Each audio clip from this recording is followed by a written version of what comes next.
एकर तुरंत डिलीवरी करके निकाले के पड़ी ना तो एकर जान बचावल बहुत मुश्किल बा कुछ करे डॉक्टर साहब लेकिन एकरा के बचा ले तो ठीक बा थोड़ा सा एकरा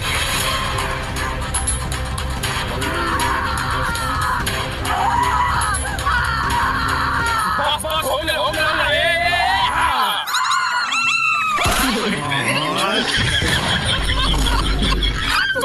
तो रे नी मोरा दुरे के पिला गिरी रे